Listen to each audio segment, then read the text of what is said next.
Land may be the least recognizable title in the entire black box set. Maybe it's because of its similarities to Pac-Man, or maybe it's because of its funky name.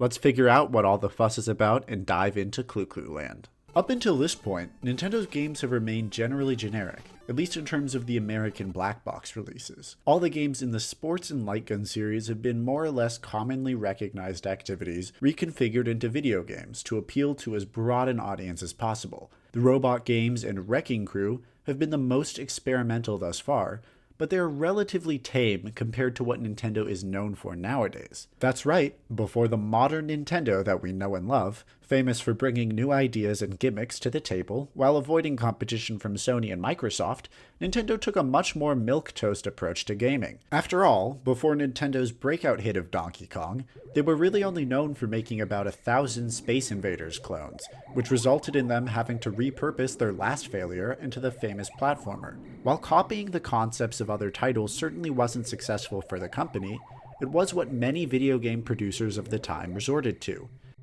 However, by the time Nintendo launched the NES in America, there were very few notable clones in their game lineup. While many of the games may have had derivative names and concepts, I hope I've done a successful job at showing that many of the titles did revolutionize their respective genres.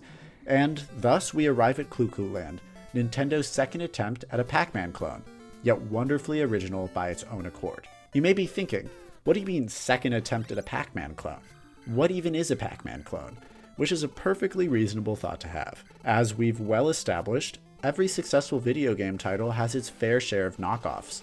When Nintendo came out with Donkey Kong, this could not have been more evident. There were literally dozens of Donkey Kong clones, from Crazy Kong to King Kong, that did very little in the way of evolving the gameplay of the original. These attempted to capitalize off of Nintendo's success with parents who wouldn't be able to tell the difference between the original and a ripoff, and it did work to a certain extent. Copying game concepts wasn't just limited to small companies. Nintendo had as much a right to do it as anyone else. When Pac-Man fever spread across the world, they also did their best to capitalize on it. However, rather than making bootleg versions of the original, they tried two very different games that built off the basic ideas of their predecessor. The first was Shigeru Miyamoto's first home console title, and his only game to never get ported to the US, Devil World. Its similarities to Pac-Man are extremely noticeable on the surface, but diffuse the deeper into the gameplay you look.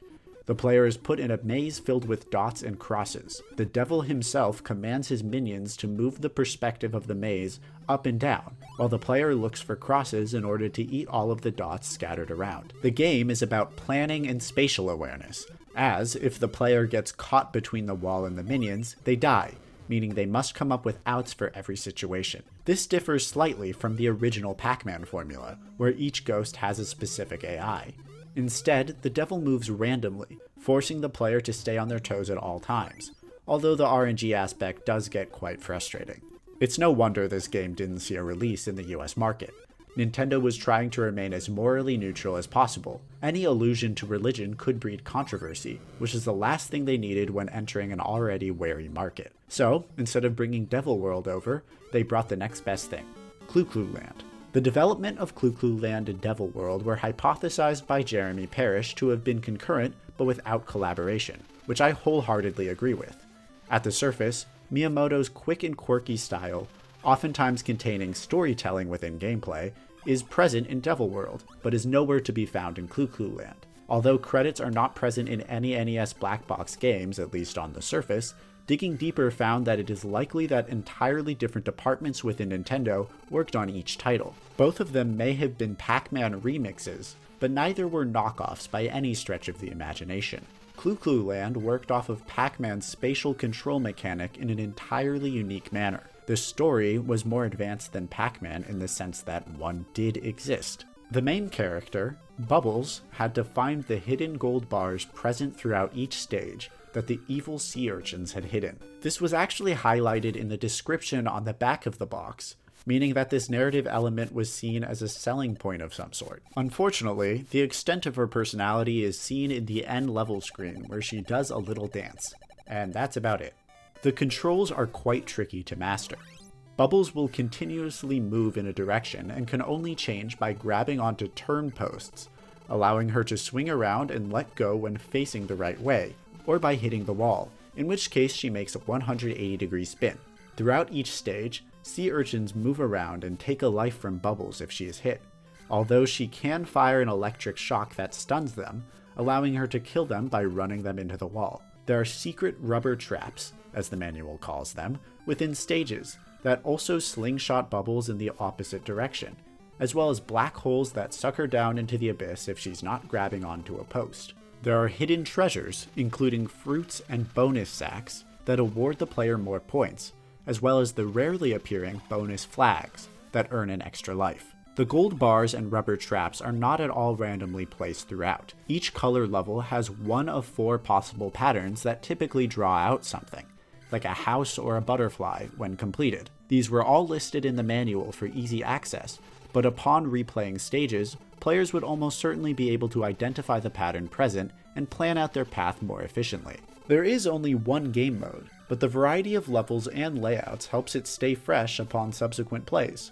And while the controls are difficult at first, I found the game to be quite rewarding the further I got into it. Bubble speeds up as you go on, and patterns get less and less picturesque, turning into shapes rather than nouns. Overall, the game is quite fun. However, it ended up doing quite poorly in the American market, a fact that we can be sure of due to its limited amount of print runs and the high price it demands in the game collecting market. The latest print of Clu Clu Land I've found thus far can be dated to early 1987, if not slightly earlier than that, meaning it likely didn't make it more than a few months after the NES's official launch in '86. As such, it is one of the 3 most expensive and hardest to find black box games, up there with the likes of Donkey Kong Jr. Math and Stack Up. This unpopularity can be attributed to a number of factors. First off, the game premise was just kind of odd. The puzzles were solid, but when most advertising for the action series was focused on Super Mario Bros., it meant shining through would only become more difficult. In a release populated with mainly inoffensive and recognizable games, including tennis, baseball, and pinball, Clu Clu Land, a title derived from a Japanese onomatopoeia meaning to go around and around, kudu kudu, was just not going to stick. As we've seen, the public's perception of a title has very little to do with how much it actually impacted its respective genre. Can the same be said for Clu Clu Land? Well, one thing is for certain. Nintendo truly loved the game. It got an expanded edition for the Nintendo Versus system called Versus Clu Clu Land that included double the puzzles, added a new enemy type, and used new level themes. This saw a release in Japan on the Famicom Disk System, but would, of course, never be ported to America pre-2000. However, Animal Crossing strikes again, allowing the player to experience both the rebooted version, titled Clu Clu Land D, and the normal version by purchasing them from Crazy Red. It would also see a re-release on the e-reader during Nintendo's Let's Cater to Our Loyal Customers phase. It's featured in NES Remix, and was put out on the Switch's eShop. Several nods to the game are present within the Super Smash Bros. Franchise, including remixed music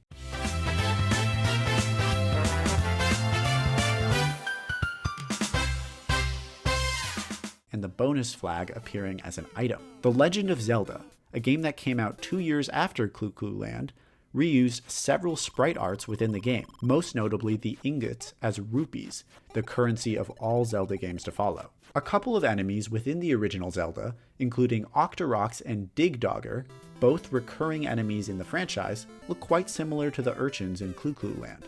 Zelda and Clu Clu Land were both developed by entirely different teams. Miyamoto's research and development for produced Zelda, but by looking at the similarities of the two projects, we can see that, although Nintendo did have separate divisions, they did almost certainly share employees and ideas. This is mostly just speculation, as Nintendo certainly didn't release any of this information to the public, but by looking at game design and asset similarity, it isn't too much of a stretch to come to this conclusion. The impact that Clu Clu Land had on the future of puzzle games isn't as obvious. The game didn't sell very well, so it's doubtful that other companies were eager to work off of a concept that underperformed. The biggest approximation I can think of is the 2005 title DK King of Swing that utilized a similar momentum-based movement. However, this may be entirely coincidental. While Nintendo did publish both games, King of Swing wasn't developed in-house. Although the games are comparable in design, as Jeremy Parish wrote in his review of the title, DK has far more control over his actions than Clu Clu's hero. In accordance with its predecessor, it also sold quite poorly. On a different note, attributing Pac-Man-like titles to the release of Clu Clu Land would neglect the fact that this title itself was inspired by the newly emerging genre. The game is quite fun, but its importance lies with the understanding it lends us to Nintendo's creative processes and inner workings, more than as a standalone title. However, Clu Clu Land is as important a piece to the puzzle as any other in understanding this period of video game history. And if you haven't played it, maybe you should give it a try. Nintendo sure does like to re-release it, and maybe that's for good reason.